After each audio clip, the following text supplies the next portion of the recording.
This is my friend, Jeremy Nicholson, and Jeremy has helped me, cut trees. Good friend to me. It's been good. We've been done dinner together with our families, and Jeremy, thanks for coming today and sharing about your life. Yes, sir. Tell me where you are today. Just tell me about your family right now.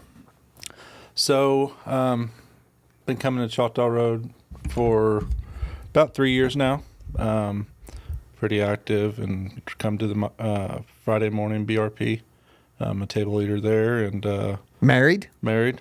Have 3 kids. So Tell me their ages. Wyatt, my oldest, is 11. Wiley is 8, and Timber's 5.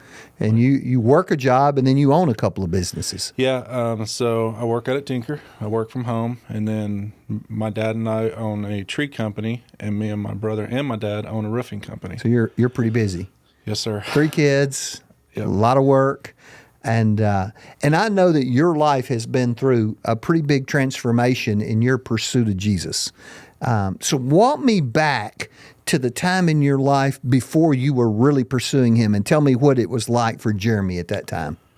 So, going back before I was started coming to TheRoad, I was drinking a lot, had a really bad addiction to alcohol, partying. All right, let me pause you.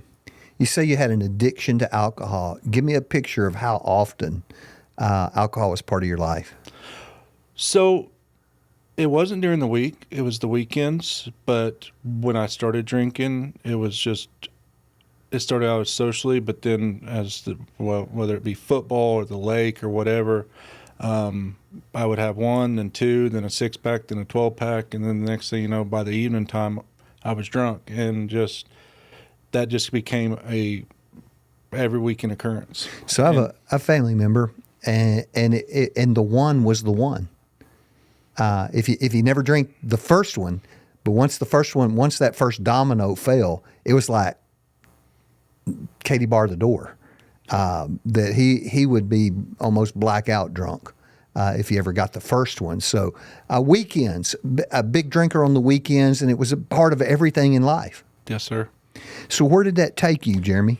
So it wasn't until I remember the turning point was when my 11-year-old son, he was 8 at the time, it was a college football weekend. I had walked inside with a beer in my hand, just coming off the back porch, and my son said, "Dad, you drink a lot." And it was at that moment where I said, "Why do you think that, son?" He said, "Well, because you always have a beer in your hand." And, it was at that moment I realized that my son doesn't know if I have 1 or 10.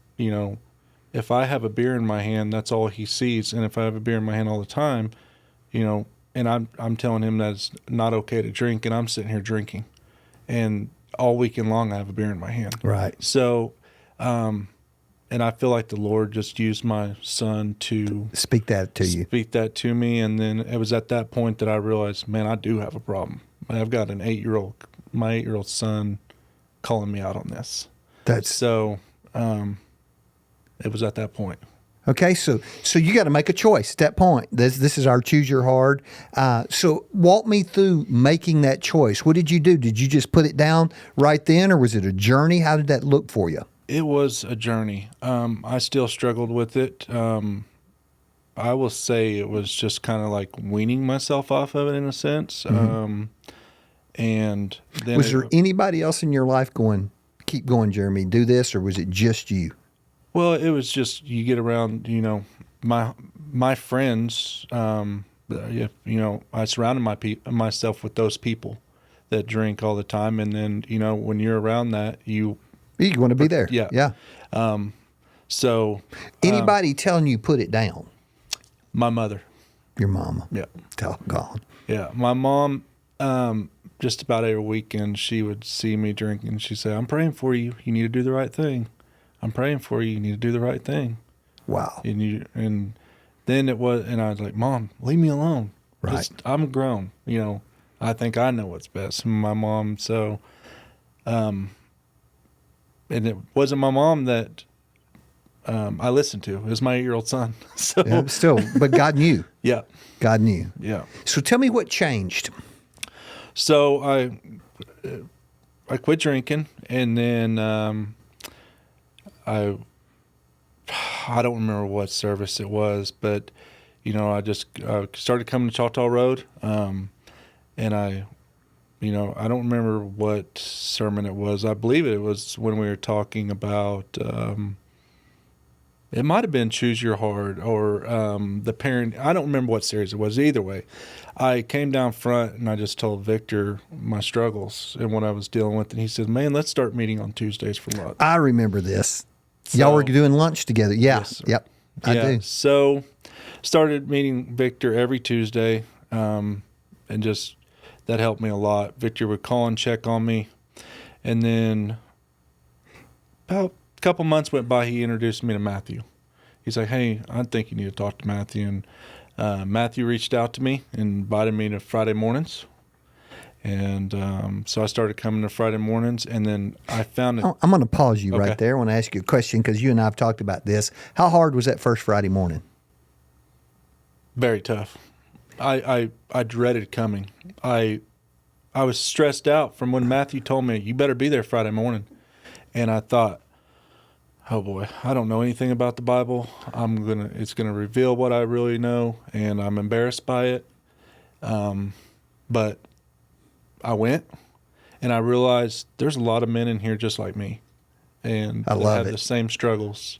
And it was at that point that I was like, It's okay. it's okay, and I was comfortable with it. And now I've got a group of friends. Here's what I'd tell you, man. Everything you've shared, there's a bunch of us that have either walked it or are walking it now. And that's the reason we do this, right? Is that somebody out there, their kids looked at them and they said, "Daddy, you drink too much." Sure.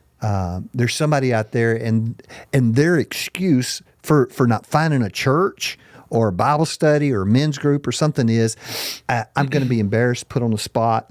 And it's not that way. That's a lie. Yeah. That's a lie. And you pushed in. Not only now do you not only come, you also Lead a table. you lead a table for our men's group. Yes, sir. Yeah. So Tell me how all this, making this choice has affected your family. So I started coming on Friday mornings, and I would, Matthew, in the questions for Friday mornings, he always put at the bottom a take home, and he always gave us something to do. Go home and talk to your wife. I want you to go home. Pray right with when you your walk through wife, that yeah. door, whoever's there, whoever it is, pray with them. And so I would come home and I would talk to my wife about it. And then it wasn't long after, it just seemed like the women started a BRP. And then my wife was like, "Well, my husband's doing it, so I got to do it." And she was nervous about it as well. Mm-hmm. But I encouraged her and told her, I said, "Hey, you're going to find out a lot of the women there are just like us, just like you. We're all living the same life." Yeah. And she started going, and she loved it. So You guys are here every week. Kids are involved, families involved, Yes, and sir. God has blessed you. yes, He has blessed you, and I know you pray for people. You come to me, and we pray for people together. And yes, I appreciate you taking the time to share your life. It's never easy to share all this stuff, and I appreciate you doing that for us. And I love you, man. love you, brother. Thanks. Thanks.